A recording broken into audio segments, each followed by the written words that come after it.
Well, one of the nation's most senior bankers has warned the spiralling housing crisis could soon threaten the economy even more. Let's bring in Scott Phillips, the Motley Fool's chief officer, and our man here who knows just about everything. Scott, I found this quite fascinating, this interview yesterday. So what's he revealed?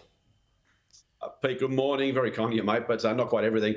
What's fascinating about Ross McEwan's comment is he talks about the impact on the rest of the economy, the physical economy, from so much money going into housing. And it makes perfect sense because if you think about it, every dollar you have to put to a mortgage or to rent can't be spent in the economy. Now, to be fair, somebody gets that mortgage repayment, somebody gets that rent. So the money doesn't disappear. But if you think about what they call the marginal propensity to spend, in other words, am I going to go and put that money into the economy? I buy something, they employ a staff member who then goes and buys something else. That circle of money, the circular flow of cash, that is threatened when we only have effectively a one-way and a one-time payment, or a regular payment, but on a single item, single category, which is a mortgage or rent. It's a really important one. Ross McEwan's arguing for more supply. He probably would. I disagree with him on that one. Not that we shouldn't have more supply, but we need to address both supply and demand. Of course, McEwan's in the housing business. So that was what I wanted to ask you about, Scott, because it's always good to get suspicious whenever a corporation or a bank or somebody makes a point, because usually there's a vested interest in there. So what's that interest for him?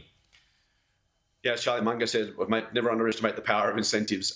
Look, so obviously, a growing economy, a bigger economy, more people in the economy, more housing, more opportunities to lend, more opportunities to collect deposits. So if you're in business, and fair enough to them, but this is, unions lobby for what they want, businesses lobby for what they want. Our politicians need to be able to divine the difference and work out the right policy. Businesses want more customers. They want a stronger and more robust economy. I think we all do, frankly, for employment in particular as well. But yeah, it does come down to the number of people in a given market. NAB could try and go overseas or do something else, but if they can simply have more customers in Australia, they'd much prefer that. Again, I don't want to be too cynical about it. I'm absolutely sure Ross McEwan has this very strongly felt view.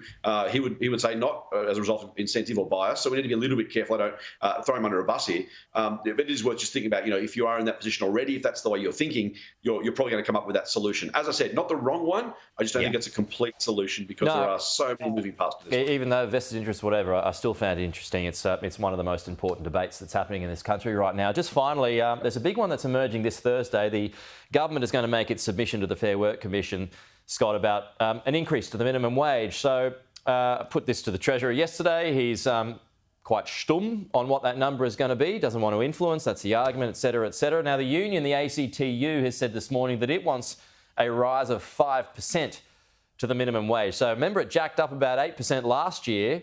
I'm not sure it's going to get to 5% because it's got to be in line with CPI, which, what's it going to be, around 3-4% by the end of June? You'd know better than me. Where are we going to land here? Look, again, think about incentives here. Of course, the ACTU are going to go high because they know they're going to be talked down. Employee groups going to go down, going to be talked up. They'll know what this dance is. I would suspect 3 or 3.5% is probably closer to what we'll get, Pete. But again, I'd have no special insight.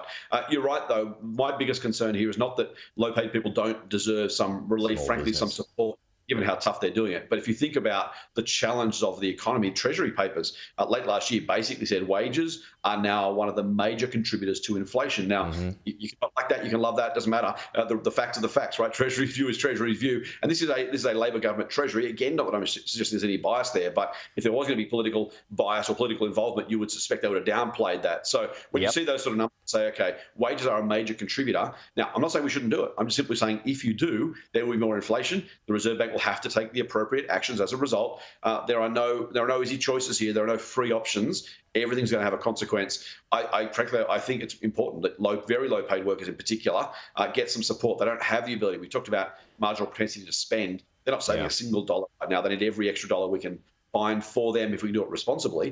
The challenge, of course, is when that goes through the rest of the economy because it becomes a de facto floor for every wage negotiation thereafter. A bit over $23 the minimum wage at the moment, so an increase of about 3 to 4%. That'd be about another $1 an hour. I put that to the Treasurer yesterday, and he said helping out the lowest paid would not affect inflation, but small business owners might have a different view of that. But we shall see. Scott, good to chat as always. We'll talk to you soon.